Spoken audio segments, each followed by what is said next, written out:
ناظرین کی خدمت میں سلام و آداب. آپ دیکھ رہے ہیں وائس آف لداخ. آج بدھ ہے دسمبر کی 31 اور رجب کی 10 تاریخ. آج کی تازہ ترین خبروں کو لے کر میں سعید ہاشم رضوی حاضر. ناظرین سے گزارش ہے کہ تازہ ترین خبروں اور حالات و واقعات سے باخبر رہنے کے لیے ہمارے چینل کو سبسکرائب کریں اور خبریں آخر تک ضرور دیکھیں. آپ دیکھ رہے ہیں آپ کا پسندیدہ news channel voice of Ladakh.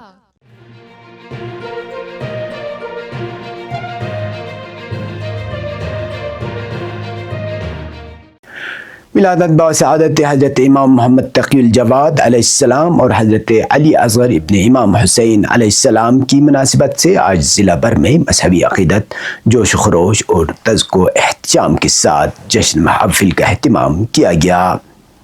اس سلسلے میں ضلع ہیڈ کوارٹر کرگل پر جامعۃ العلماء اثنا عشریہ کرگل اور امام خمینی میموریل ٹرسٹ کرگل کے زیر اہتمام احاطہ اسلامیہ اسکول اور جامع مسجد کرگل میں بعد از نماز ظہرین عظیم الشان جشن محفل منعقد ہوئی، جس میں بڑی تعداد میں عاشقان اہل بیت علیہ السلام نے شرکت کی.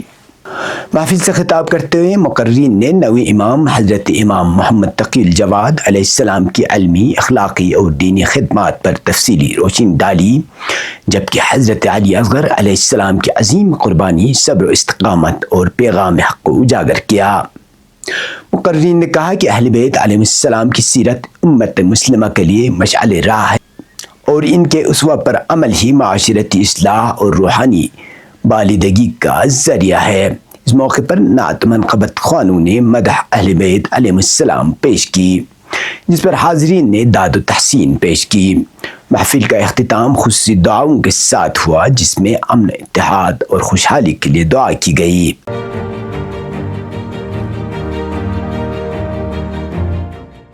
لے ضلع میں آج بازار مکمل طور پر بند رہا. قبل ازیں انجمن تاجران کی جانب سے لداخ بدھسٹ ایسوسی ایشن کی اپیل پر 31 دسمبر کو دوپہر 1 بجے تک نصف روزہ بند کا اعلان کیا گیا تھا، تاہم بعد ازاں بند کو پورے دن کے لیے توسیع کر دی گئی.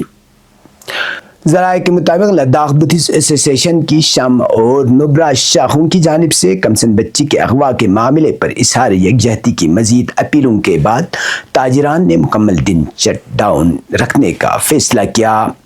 اس فیصلے کے تحت لہ شہر میں تمام دکانیں اور تجارتی ادارے دن بھر بند رہے، جس کے باعث معمول کی تجارتی سرگرمیاں معطل رہیں. واضح رہے کہ گزشتہ روز لہ کے کھلسی علاقے سے تعلق رکھنے والی ایک نوعمر لڑکی کے اغوا کے معاملے پر لداخ پولیس نے ایک پریس کانفرنس منعقد کی، جس میں بتایا گیا کہ مذکورہ لڑکی کو سری نگر سے بحفاظت برآمد کر لیا گیا ہے، جبکہ اغوا میں ملوث ملزم کو بھی گرفتار کیا گیا ہے. اس واقعے پر مختلف سماجی اور مذہبی تنظیموں کی جانب سے شدید رد عمل کا اظہار کیا جا رہا ہے اور پولیس سے اپیل کی ہے کہ واقعے کی ہر پہلو سے گہرائی میں جا کر تحقیقات کی جائے. دوسری جانب بعض حلقوں کا کہنا ہے کہ ایسے وقت میں جب لداخ اپنے اہم مطالبات اور عوامی جدوجہد کے حوالے سے اتحاد اور یکجہتی کا تقاضا کر رہا ہے، اس قسم کے ناخوشگوار واقعات لداخ کے اتحاد اور بھائی چارے کو نقصان پہنچانے کی کوششیں ہیں. ان حلقوں نے عوام سے سنجیدگی، ہوشیاری اور باہمی ہم آہنگی برقرار رکھنے کی اپیل کی ہے.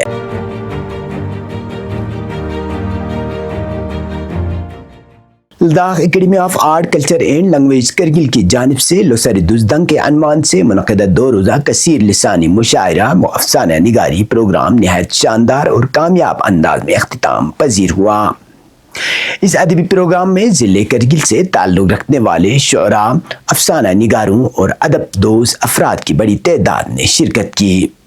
تقریب میں پدم شری آخوند اصغر علی بشارت بطور مہمان خصوصی، جبکہ آغا سید ہادی شاہ آغا بطور مہمان اعزازی کے علاوہ محکمہ سیاحت اور کلچرل اکیڈمی کے سربراہ محمد علی ٹاک نے شرکت کی. اس موقع پر ممتاز ادبی شخصیات نے اپنے کلام اور افسانے پیش کیے، جنہیں حاضرین کی جانب سے بھرپور داد و تحسین حاصل ہوئی. پروگرام کا بنیادی مقصد شعراء اور افسانہ نگاروں کو ایک مشترکہ پلیٹ فارم فراہم کرنا تھا، تاکہ وہ اپنی تازہ ادبی تخلیقات پیش کرنے کے ساتھ ساتھ باہمی تبادلہ خیال کے ذریعے ادبی افکار کو فروغ دے سکیں. دو روزہ اس کثیر لسانی ادبی پروگرام میں کل 45 سے زائد شعراء اور افسانہ نگاروں نے شرکت کی اور اپنے اشعار و تحریروں کے ذریعے ادب، ثقافت اور سماجی اقدار کے بھرپور عکاسی کی۔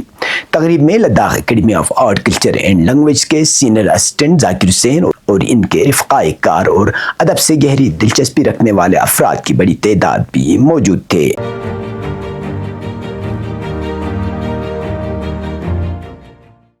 محکمہ موسمیات کی پیشگوئی کے مطابق ضلع کرگل کے مختلف علاقوں بالخصوص دراس، سرو ویلی، مینا مرگ اور زوجلا میں آئندہ 24 گھنٹوں کے دوران برف باری کا امکان ظاہر کیا گیا ہے۔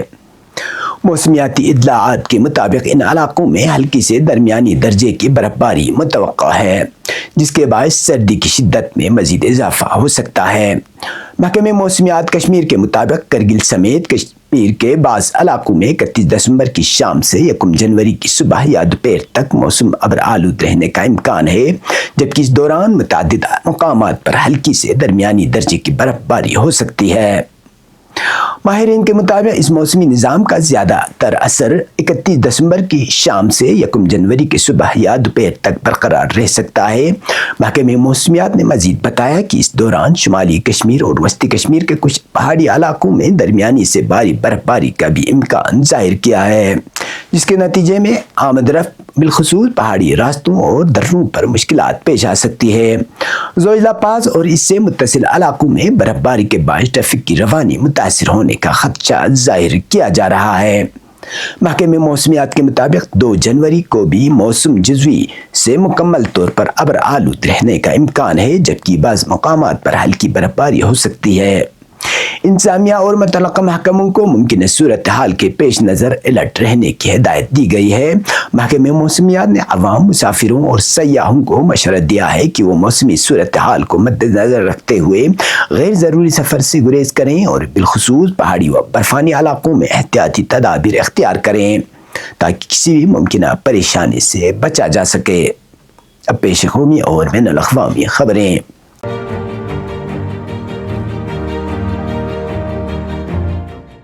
میڈیا رپورٹوں کے مطابق ملک کے سب سے صاف ستھرے شہر اندور میں آلودہ پانی پینے کے بعد 100 سے زیادہ افراد کو الٹی کی شکایت کے بعد شہر کے مختلف اسپتالوں میں داخل کرایا گیا، جہاں کم سے کم 8 افراد کی موت ہو گئی۔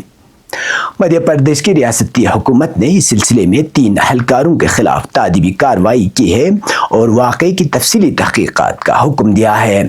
اندور شہر کے باگترا پورا علاقے میں یہ مسئلہ اس وقت سامنے آیا جب لوگوں نے 25 دسمبر کو میونسپل کے پانی میں عجیب ذائقے اور بدبو کی شکایت کی۔ اندور کے chief medical and health officer doctor Madhav Prasad نے بتایا کہ شہر کے باگرت پورا علاقے میں الٹی اور اسہال کی اطلاع ملنے پر محکمہ صحت نے 2703 گھروں کا سروے کیا، تقریباً 12000 افراد کا معائنہ کیا اور غیر سنگین معاملات والے 1146 مریضوں کو موقع پر ہی ابتدائی طبی امداد دی گئی۔ انہوں نے کہا کہ نسبتاً تشویشناک حالت میں 111 مریضوں کو مختلف اسپتالوں میں داخل کرایا گیا، جن میں سے 18 کو علاج کے بعد فارغ کر دیا گیا۔ حکام نے بدھ کو تصدیق کی کہ درجنوں افراد کو شدید بیماری کے ساتھ ہسپتالوں میں داخل کرایا گیا اور 8 افراد علاج کے دوران دم توڑ گئے۔ اس واقعے کا نوٹس لیتے ہوئے ریاست کے وزیر اعلیٰ موہن یادو نے اندور میونسپل کارپوریشن کے 2 افسران، زونل افسر اور اسسٹنٹ انجینئر کو معطل کرنے کا حکم دیا، جبکہ پبلک ہیلتھ انجینئرنگ ڈپارٹمنٹ کے سپرنٹینڈنٹ انجینئر کو فوری طور پر ملازمت سے ہٹا دیا گیا۔ اس واقعے کو انتہائی افسوسناک قرار دیتے ہوئے وزیر اعلیٰ نے سوگوار خاندانوں سے اظہار تعزیت کیا اور ان لوگوں کی جلد صحت یابی کی دعا کی جو زیر علاج ہیں۔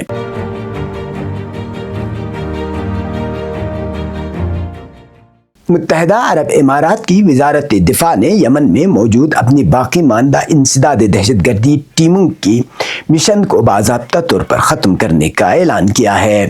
تفصیلات کے مطابق متحدہ عرب امارات کی وزارت دفاع نے ایک بیان جاری کر کے کہا کہ حالیہ پیش رفت اور انسداد دہشت گردی کے کاموں کی تاثیر کے پیش نظر وزارت دفاع اپنی مرضی سے اپنے اہلکاروں کی حفاظت کو یقینی بناتے ہوئے اور متعلقہ شراکت داروں کے ساتھ ہم آہنگی کے تحت یمن میں اپنی باقی ماندہ انسداد دہشت گردی ٹیموں کے خاتمے کا اعلان کرتی ہے۔ UAE کی وزارت نے کہا کہ متحدہ عرب امارات 2015 سے سعودی قیادت میں عرب اتحاد کا رکن رہا ہے تاکہ یمن میں قانونی حیثیت کی حمایت، دہشت گرد تنظیموں کے خلاف بین الاقوامی کوششوں کی پشپناہی اور برادر ملک یمن میں سلامتی اور استحکام کے حصول میں مدد کی جا سکے۔ اس نے زور دے کر کہا کہ اماراتی افواج نے ان اہداف کے حصول کے لیے عظیم قربانیاں دیں۔ بیان کے مطابق متحدہ عرب امارات کی افواج نے طے شدہ سرکاری فریم ورک کے اندر متعین کام مکمل کرنے کے بعد 2019 میں یمن میں اپنی فوجی موجودگی کو ختم کر دی تھی، جبکہ اس کے بعد جو کچھ باقی بچا تھا وہ انسداد دہشت گردی کی کوششوں کے اندر متعلقہ بین الاقوامی شراکت داروں کے ساتھ ہم آہنگی میں مخصوص ٹیموں تک محدود تھا۔ اس سے قبل منگل کو رشاد العلمی کی سربراہی میں سعودی حمایت یافتہ یمنی انتظامیہ نے ایک حکم نامہ جاری کیا تھا جس میں متحدہ عرب امارات کو اپنی تمام فوجی افواج یمن سے نکالنے کا حکم دیا گیا تھا۔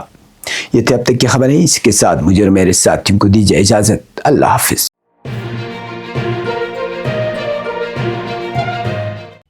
مقامی، قومی اور بین الاقوامی خبروں سے باخبر رہنے کے لیے چینل کو لائک، شیئر اور سبسکرائب کریں، ساتھ ہی بیل آئیکن دبانا نہ بھولیں۔